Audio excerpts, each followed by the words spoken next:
주식시장이 흔들릴 때 많은 투자자들은 뭔가 공포에 질리기도 하지만 어떤 사람은 이 하락장을 이용해서 커다란 성과를 내는 사람도 있습니다. 똑같은 시장이고 똑같은 하락장인데 누구는 패닉셀을 당하고 누구는 왜 성공을 거머쥐게 될까요?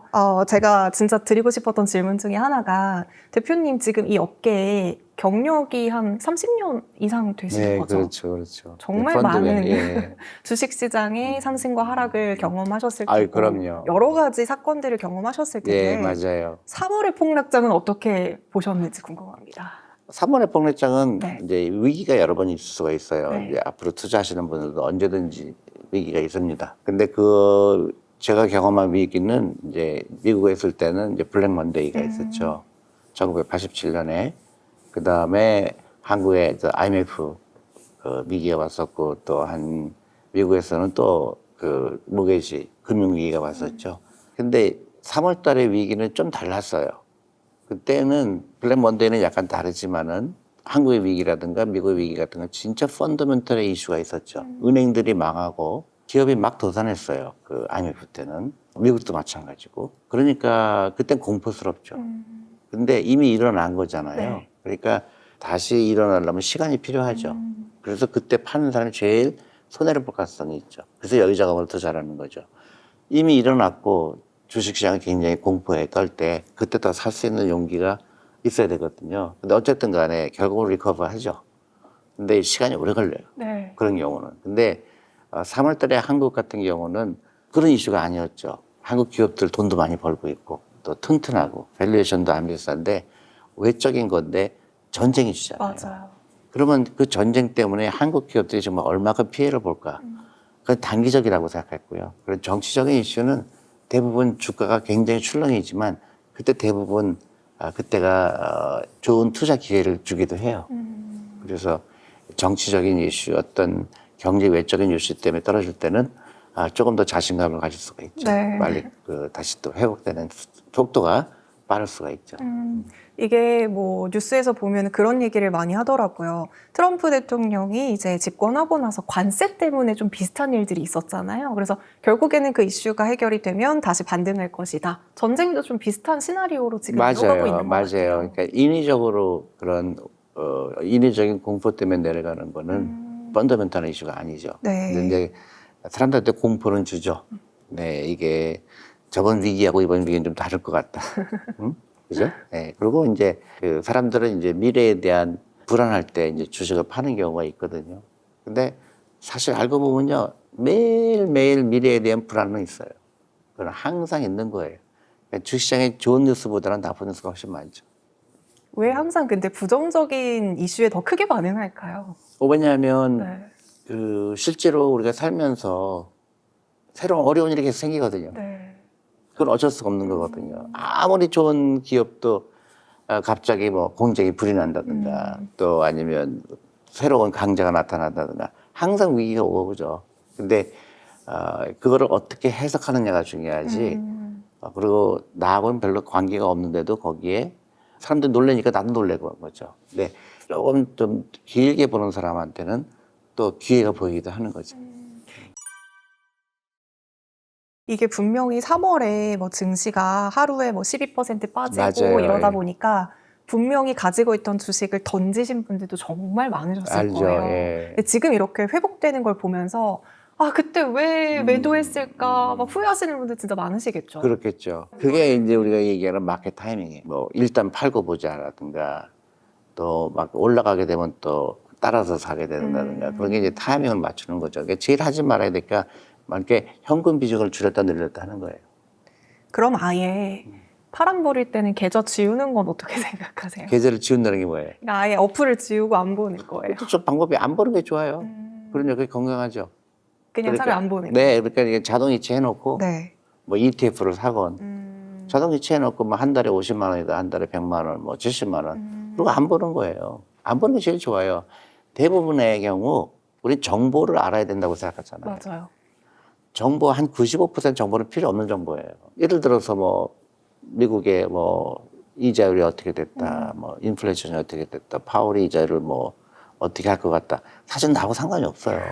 근데 알아야 될 것 같아요. 그렇죠. 네. 쓸데없이 하는. 그걸 궁금해할 이유가 없어요. 제일 중요한 건 뭐예요?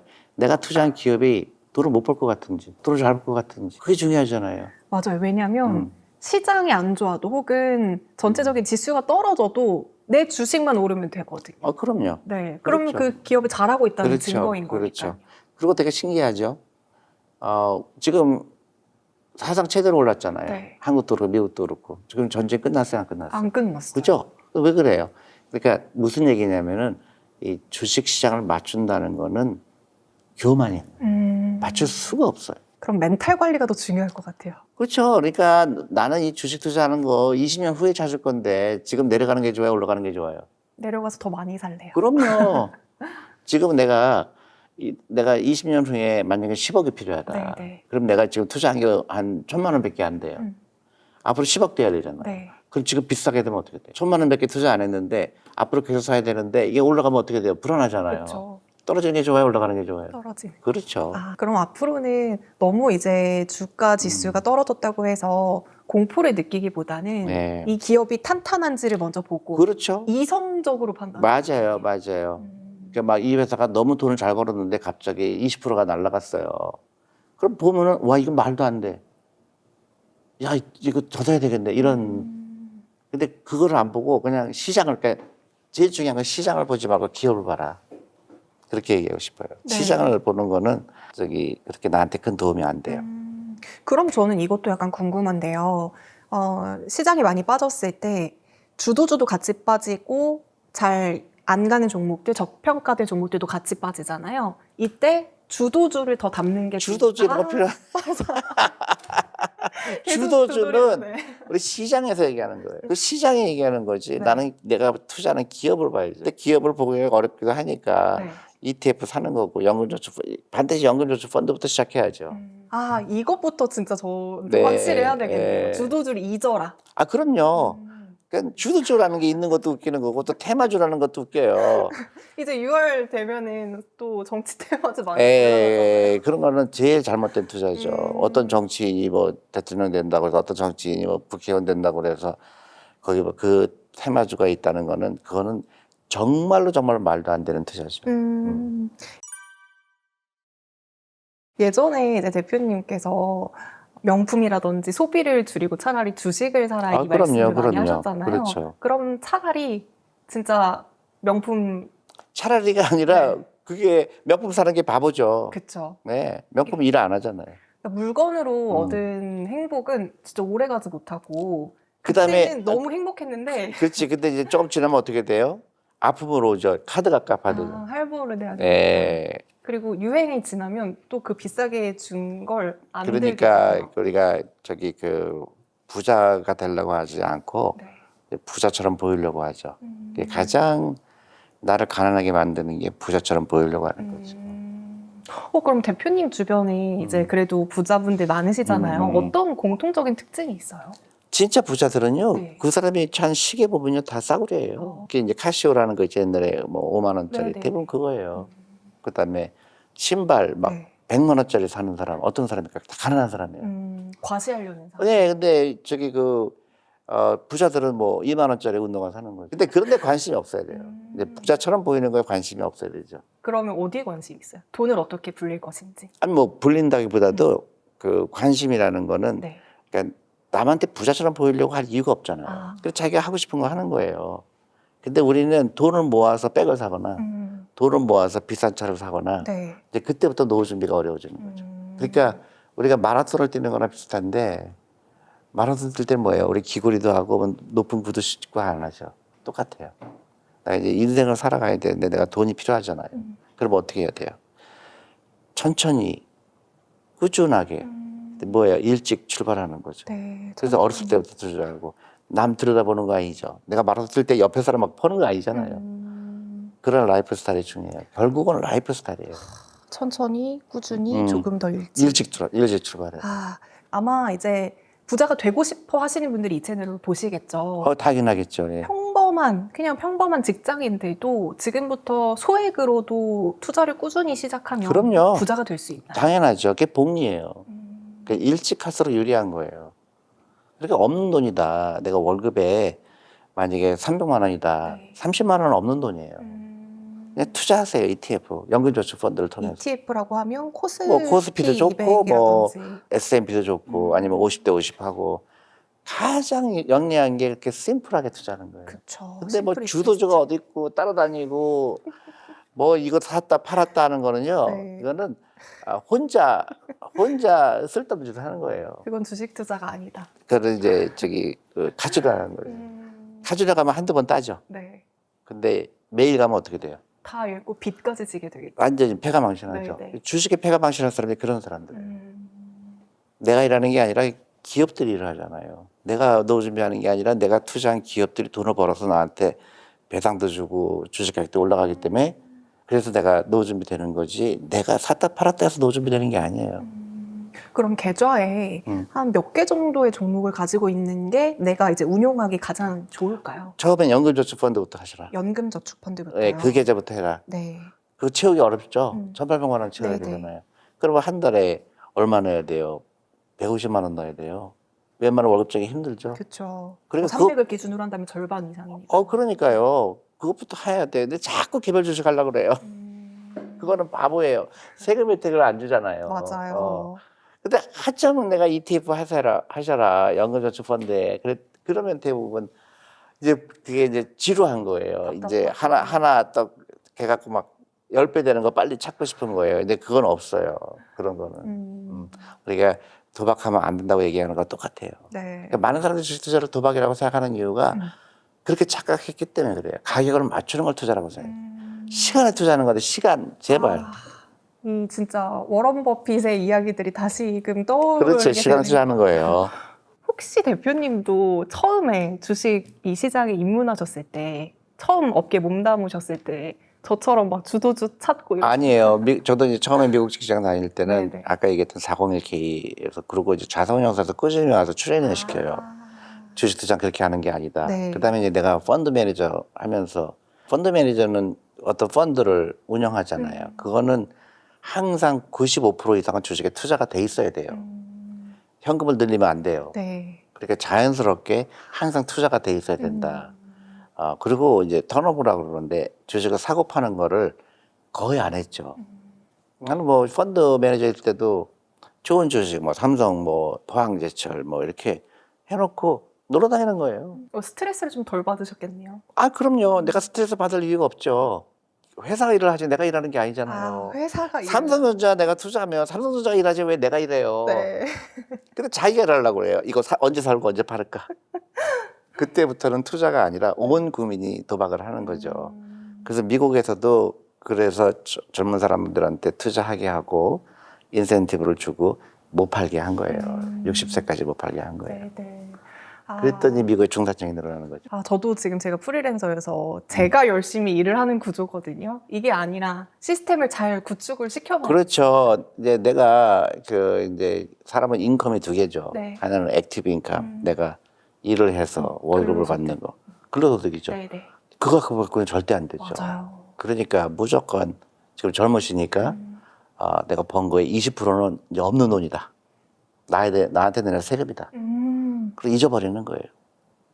그리고 나서 나머지 소비하는 거고, 그 다음에 부자처럼 보이지 말고, 함부로 돈 쓰지 말고, 그게 전부예요. 너무 명언입니다. 네, 그게 전부예요. 근데 시간이 해결해줘요.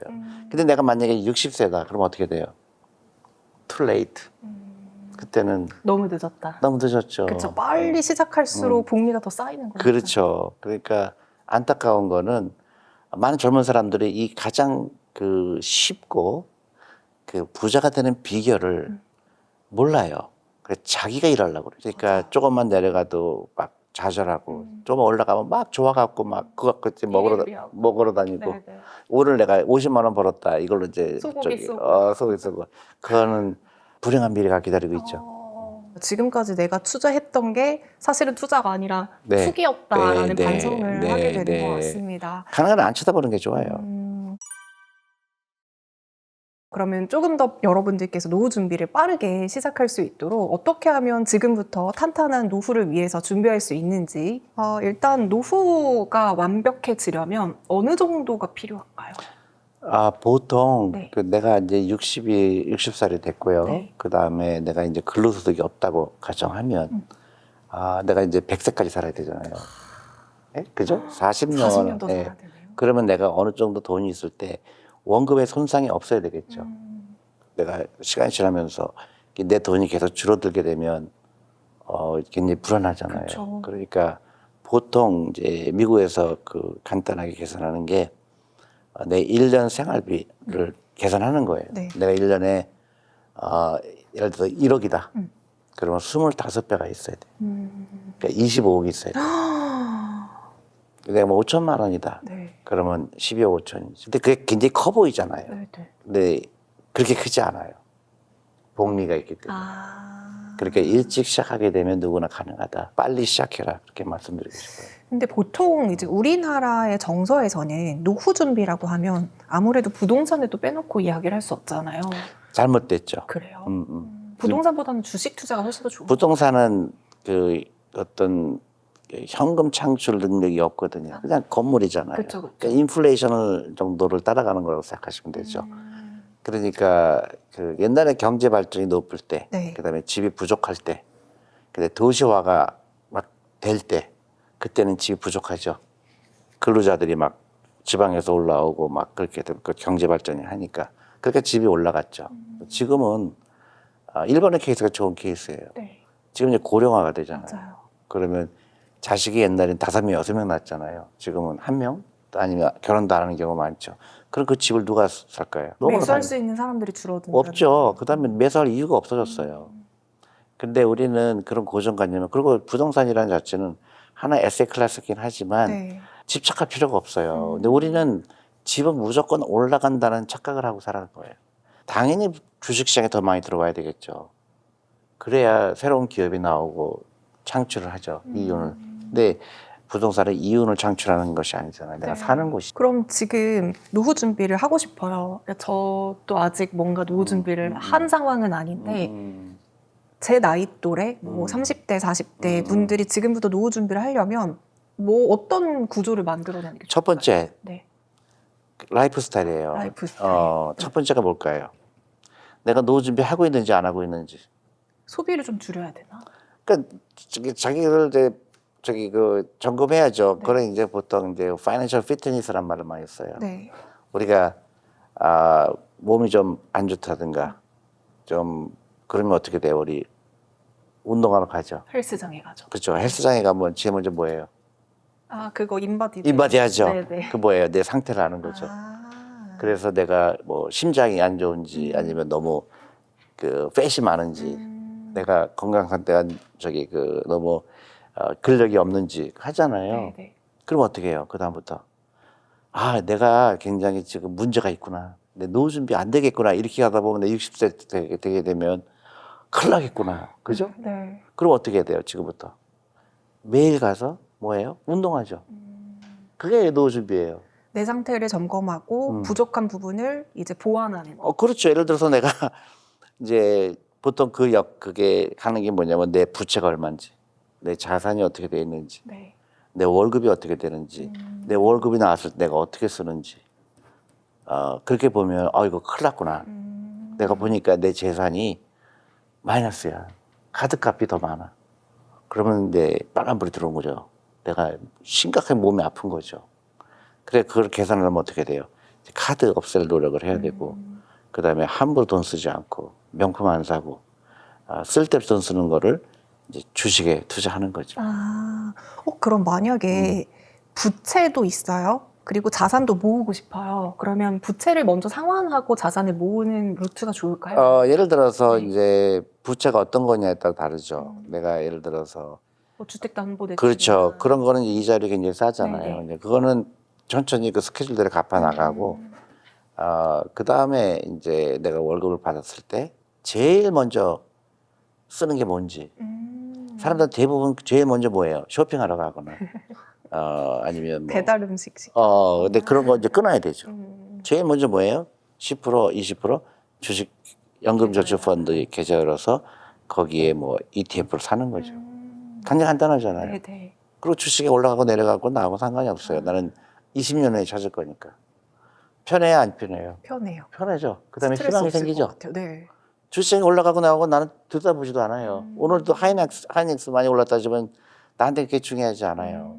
그렇다고 내가 하이닉스 팔 거 아니잖아요. 내일 봐도 돼요. 내가 왜 모든 사람이 하이닉스 올랐어 안 올랐어 그거는 나하고는 상관없어요. 그래서 안 보는 게 제일 좋아요. 그럼 젊은 친구들은 이렇게 지금부터 준비를 차근차근 하면 될 것 같고, 만약에 이제 50대예요. 조금은 늦었을 수 있겠지만, 그래도 50대 때는 은퇴를 하시면서 퇴직금이라는 목돈이 있으실 거란 말이죠. 그럼 이 목돈을 어떻게 사용하는 게 좋을까요? 그러니까 이제 보통 미국에서 많이 쓰는 그냥 간단한 계산하는 방법이 110에서 자기 나이를 뺀 게 주식 비중이에요. 근데 만약에 내가 20대다 그러면 100% 주식에 투자해야 되고요. 네. 그러니까 주식 비중을 좀 줄이고 다른 데 이제 예를 들어서 리츠에 투자한다든가 리츠. 네. 채권에 투자한다든가 이제 그런 이제 다양하게 투자하는 방법이 있죠. 근데 결국은 ETF에 다 있어요. 리츠 ETF도 있고 네. 리츠 채권도 있고 그러니까 그런 데 투자하는 게 제일 좋죠. 나이가 들수록 조금 더 안전자산에 투자 예, 비중을 조금 이제 높여야 변동성이 적은 것들. 근데 처음에 20대다 30대다 그러면 무조건 주식에 투자하는 거죠.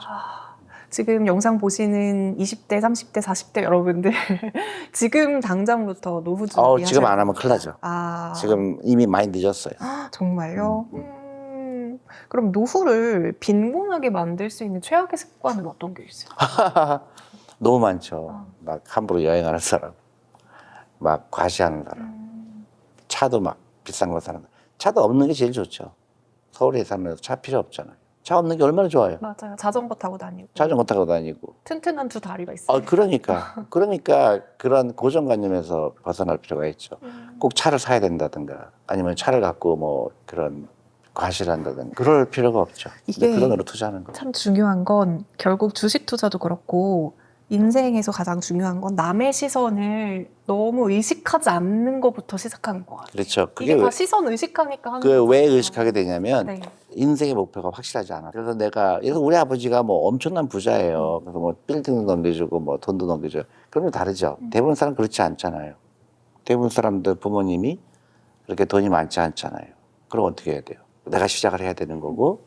그래서 워런 버핏이 굉장히 재미난 얘기했어요. 태어날 때 가난하게 태어나는 건 네 잘못이 아니다. 근데 죽을 때 가난하게 되는 거는 네 잘못이다. 그런 거예요. 맞아요. 내가 노후 준비를 얼마나 현명하게 하느냐가 결국은 나의 인생을 조금이라도 더 편안하게 하는 거고. 그다음에 뭐가 좋으냐면 내가 그걸 시작하잖아요. 그럼 미래에 대한 희망이 생겨요. 맞아요. 그것 때문에 계속 동기부여가 생기고 그렇죠. 더 열심히 일하게 되고. 그렇죠. 그리고 남이 뭐 이렇게 막 명품백 갖고 있는 게 부럽지가 않아요. 어떻게 보면 좀 안 됐죠. 저 사람 노후 준비 안 됐을 것 같은데. 맞아요. 인생은 또 길고 짧은 건 돼봐야 한다고 끝날 때까지 끝난 게 아니죠. 그렇죠. 그러니까 내가 이제 이 다음에 적어도 내 재산이 뭐 5억이 되건 10억이 되건 20억이 되건 그쪽으로 달려가는 거예요. 천천히. 그러니까 어저께보다 내가 오늘 좀 더 부자가 된 거예요. 그러면 이제 점점 사는 게 재밌죠. 저도 사실 노후 준비 어떻게 해야 되지? 특히 저는 프리랜서여서 퇴직금도 없단 말이에요. 그렇죠. 그러니까 걱정이 좀 많았는데 더 해야죠.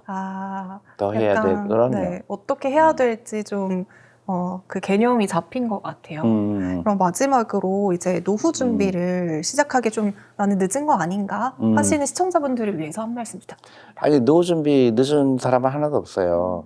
앞으로 100세 시대고요. 투자하기 제일 좋은 때는 지금이란 말이 있어요.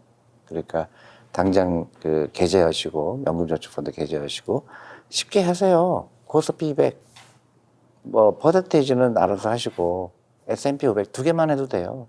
전혀 뭐 주도주가 어떻고 이런 거 전혀 의미도 없고 주도주는 잊어라. 필요도 없고 네. 거기 다 들어가 있어요. S&P 500에 들어가 있고 코스피 200에 다 들어가 있어요.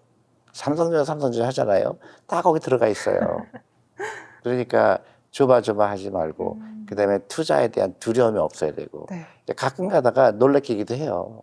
올라가는 줄 알았더니 갑자기 폭락해요. 그것도 즐기세요. 즐기는 사람은 어떤 사람일까요? 조마조마하지 않은 사람이에요. 결국은 길게 투자하면 다 올라가게 돼 있어요. 대한민국이 망할 것 같다 그러면 투자하면 안 돼요. 근데 저는 그렇게 보지 않아요. 앞으로도 이 대한민국의 미래는 좀 밝다고 봐요. 그리고 특히 젊은 사람들이 이 투자를 즐거워해야 돼요. 그리고 이제 금융에 관심이 있어야 되고. 네.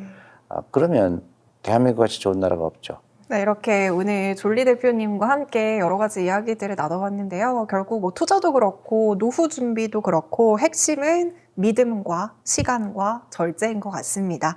오늘 대표님과 함께한 시간들을 통해서 여러분들도 앞으로의 경제적 자유를 위해서 도움이 되시길 바라겠습니다. 대표님 오늘 말씀 너무 감사합니다. 네, 감사합니다.